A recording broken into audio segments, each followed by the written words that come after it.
राष्ट्रपति, द्वितीय राष्ट्रपति,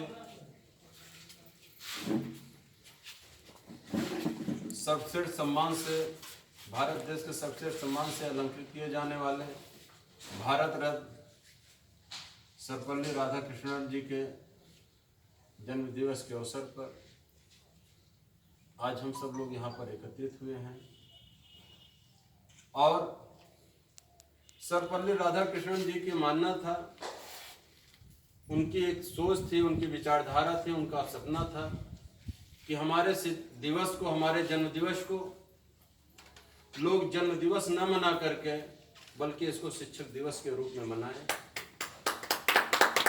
और 1962 से सर्वपल्ली राधाकृष्णन जी के जन्मदिन 5 सितंबर को शिक्षक दिवस के रूप में मनाया जाना शुरू हुआ। सर्वपल्ली राधाकृष्णन जी का जन्म मद्रास के तिरुपति गांव में हुआ था, जो एक बहुत ही सामान्य परिवार से थे। इनकी माताजी का नाम शिवम्मा व पिताजी सर्वपल्ली वीरास्वामी। इनकी प्रारंभिक शिक्षा मद्रास में ही तिरुपति के आसपास हुई और इनके पिताजी की इच्छा थी कि यह संस्कृत विषय के ज्ञान इनको हो, संस्कृत विद्या को भली भांति जाने और किसी मंदिर के पुजारी बने। लेकिन शुरू से ही ये पढ़ाई के क्षेत्र में अव्वल रहे, जिसकी वजह से निरंतर इनकी जो भी शिक्षा हुई, जो भी पढ़ाई हुई, उसमें निरंतर इनको स्कॉलरशिप मिलती गई और जिसकी वजह से एक बहुत अच्छी शिक्षा इन्होंने ग्रहण की। 16 साल की आयु में इन्होंने अपनी चचेरी बहन शिवा कामू से शादी किया और उसके बाद आपको 5 बेटे और 1 बेटा हुआ।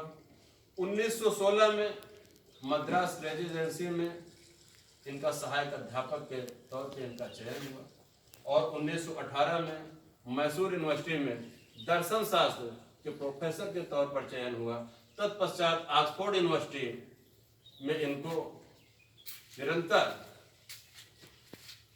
आगे बढ़ते गए। ऑक्सफोर्ड यूनिवर्सिटी में इनका चयन हुआ और उसके बाद विभिन्न स्थानों पर, कई जगहों पर एक अच्छे शिक्षक के रूप में अपने दायित्वों का निर्वहन किया और 1962 में ये शिक्षक दिवस के रूप में दिन को मनाया जाना शुरू हुआ और 1967 में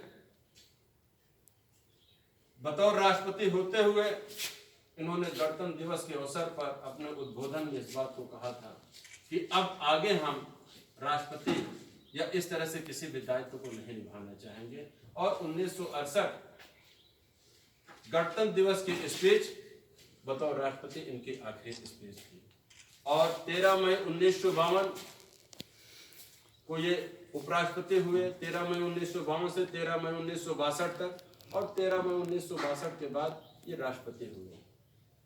1967 में इन्होंने गणतंत्र दिवस के अवसर पर अपना आखिरी उद्बोधन किया।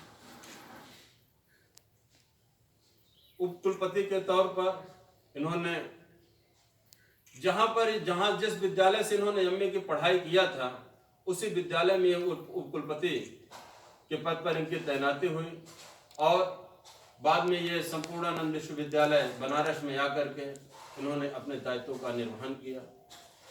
चूंकि मध्यम परिवार से थे, शिक्षा को करीब से देखे और इस बात को इन्होंने साबित किया कि व्यक्ति के अंदर अगर लगन है, व्यक्ति के अंदर उत्साह है, तो एक मध्यम परिवार का व्यक्ति, एक मध्यम परिवार के जन्मा हुआ व्यक्ति, एक ग्रामीण अंचल का जन्मा हुआ व्यक्ति भारत के प्रथम कुर्सी पर सम्मानित हो सकता है, प्रथम कुर्सी पर बैठ सकता है और भारत का सर्वश्रेष्ठ जो सम्मान है भारत रत्न, उससे भी नवाजा जा सकता है। और उसके बाद से हम लोग निरंतर आपके जन्म दिवस को शिक्षक दिवस के रूप में मना रहे हैं। साथियों, लॉकडाउन चल रहा है, कोरोना का दौर है, जिसमें बहुत सारी चीज़ें हम लोग एहतियातन बरत रहे हैं। इसको हमको निश्चित तौर पर इसमें जो कोरोना का दौर चल रहा है, इसमें अपने साथ साथ अपनों की भी सुरक्षा का ख्याल किया जाए। इसी के साथ साथ जितने भी हमारे शिक्षक साथी यहाँ पर मौजूद हैं, जो भी लोग नहीं आए हुए हैं, वो सब लोगों को निश्चित तौर पर आज अपने घर से, अपने घर पर सर्वपल्ली राधाकृष्णन साहब को अल शिक्षक दिवस के रूप में लोगों ने नमन किया होगा, लोगों ने याद किया होगा, और इनके दिखाए हुए, इनके द्वारा सोचे गए भारत के निर्माण में हम लोग अपनी भागीदारी करें। इनके दिखाए हुए रास्ते पर हम लोग चल करके अपने आप को कृतार्थ करें। जय हिंद, जय भारत।